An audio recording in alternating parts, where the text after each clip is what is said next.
നമസ്കാരം. മീഡിയ കമ്പാനിയുടെ വളരെ പ്രധാനപ്പെട്ട ഡെയിലി അപ്ഡേറ്റിലേക്ക് സ്വാഗതം. എല്ലാവരും അറിഞ്ഞിരിക്കേണ്ട പ്രധാനപ്പെട്ട കുറച്ച് ഇൻഫർമേഷൻ വീഡിയോ വഴി ഷെയർ ചെയ്യുന്നു. ഏറ്റവും ആദ്യത്തെ പ്രധാന അറിയിപ്പ്, സംസ്ഥാനത്തെ സാമൂഹിക സുരക്ഷാ ക്ഷേമനിധി പെൻഷൻ വിതരണത്തെ സംബന്ധിച്ചുള്ള പ്രധാന അറിയിപ്പുകൾ ഈ ആഴ്ച സർക്കാർ പുറത്തുവിടും. പ്രത്യേകിച്ച് ഓണക്കാലമായതുകൊണ്ട് തന്നെ ഒന്നിലേറെ ഗഡുക്കൾ, അതായത് സെപ്റ്റംബർ മാസത്തെ തുക അഡ്വാൻസ് ആയിട്ട് വിതരണം ചെയ്യണമോ വേണ്ടയോ എന്ന കാര്യങ്ങളിൽ ഉൾപ്പെടെ ഈ ആഴ്ച സർക്കാർ തീരുമാനം കൈക്കൊള്ളും. നിലവിൽ 2000 രൂപയാണ് നമുക്ക് പെൻഷനായിട്ട് ലഭിക്കുന്നത്. അത് ഓരോ മാസങ്ങളിലും കൃത്യമായിട്ട് വിതരണം നടക്കുകയും ചെയ്യുന്നുണ്ട്. എല്ലാ മാസങ്ങളുടെയും 24-ാം തീയതിയോടൊക്കെ വിതരണം നടക്കുന്നതാണ്. പക്ഷേ ഓണക്കാലമായതുകൊണ്ട് തന്നെ ഈ മൂന്നാമത്തെ ആഴ്ചയിൽ തന്നെ ഇതിൻ്റെ വിതരണ കാര്യങ്ങൾക്ക് സർക്കാർ തുടക്കം കുറിക്കും. ഈ ആഴ്ച തന്നെ പരമാവധി എല്ലാവരുടെയും ബാങ്ക് അക്കൗണ്ടിലേക്കും കൈകളിലേക്കും ധനസഹായം എത്തിച്ചേരുമെന്നാണ് നിലവിൽ സർക്കാരിൻ്റെ ഭാഗത്തു നിന്ന് അറിയിപ്പുകൾ വന്നിട്ടുള്ളത്. വിശദമായിട്ടുള്ള അറിയിപ്പും ഔദ്യോഗിക പ്രഖ്യാപനങ്ങളുമെല്ലാം തന്നെ നാളെയോ തുടർന്നുള്ള ദിവസങ്ങളിലോ ഉണ്ടായേക്കും. പെൻഷൻ വാങ്ങുന്നവർ ഇതോടൊപ്പം തന്നെ മസ്റ്ററിംഗ് പോലുള്ള കാര്യങ്ങളും പൂർത്തീകരിക്കേണ്ടതുണ്ട്. അക്ഷയ കേന്ദ്രങ്ങളിൽ ഇതിനുള്ള സംവിധാനങ്ങൾ ഒരുക്കിയിട്ടുണ്ട്. അതുമാത്രമല്ല, ഈ അടുത്ത ദിവസങ്ങളിലും അതോടൊപ്പം തന്നെ ഇന്നുമെല്ലാം തന്നെ വിവിധ മേഖലകളിൽ പ്രത്യേക ക്യാമ്പയിനുകൾ സംഘടിപ്പിച്ചിട്ടുണ്ടായിരുന്നു.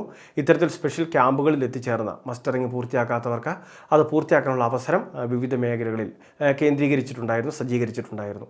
അപ്പോൾ ഇതുപോലുള്ള സ്പെഷ്യൽ ക്യാമ്പുകൾ ഉണ്ടാകും, അല്ലെങ്കിൽ അക്ഷയ കേന്ദ്രങ്ങളിൽ എത്തിച്ചേർന്ന് ചെയ്യാം. ഇനി തീരെ അവശതയൊക്കെ ഉള്ള ആളുകളാണ്, നേരിട്ടെത്താൻ ബുദ്ധിമുട്ടുണ്ടെങ്കിൽ അവരുടെ വിവരങ്ങൾ അക്ഷയ കേന്ദ്രങ്ങൾ അറിയിക്കുന്ന കാര്യവും പ്രത്യേകം ശ്രദ്ധിക്കണം.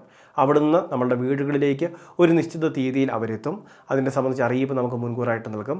ആ ദിവസം നമുക്ക് ഹോം മസ്റ്ററിംഗ് എന്ന് പറയുന്ന സംവിധാനത്തിലൂടെ, അതായത് അവർ വീട്ടിലെത്തി മസ്റ്ററിംഗ് പൂർത്തിയാക്കുന്നതിലൂടെ നമുക്ക് പെൻഷൻ ഉറപ്പുവരുത്താവുന്നതാണ്. രണ്ടാമത്തെ മറ്റൊരു പ്രധാനപ്പെട്ട അറിയിപ്പ്, സംസ്ഥാനത്തെ ഓണക്കിറ്റിൻ്റെ വിതരണം ഉൾപ്പെടെയുള്ള കാര്യങ്ങൾക്ക് ഈ ആഴ്ച തുടക്കം കുറിക്കും.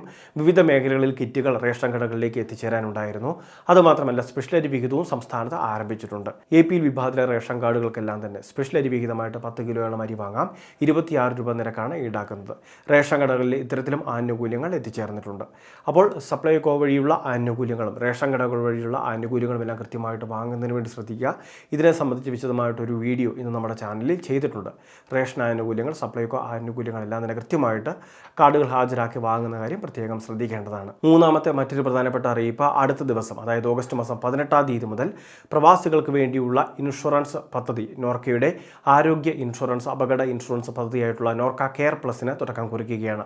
രണ്ടാം ഘട്ട രജിസ്ട്രേഷനും റിന്യൂവലിനുമാണ് ഇവിടെ തുടക്കം കുറിക്കുന്നത്.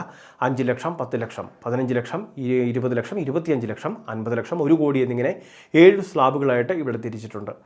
ഫാമിലി ഇൻഷുറൻസ് ആയിട്ടോ അല്ലെങ്കിൽ വ്യക്തിഗത ഇൻഷുറൻസ് ആയിട്ടോ നമുക്ക് ആനുകൂല്യം എടുക്കാം.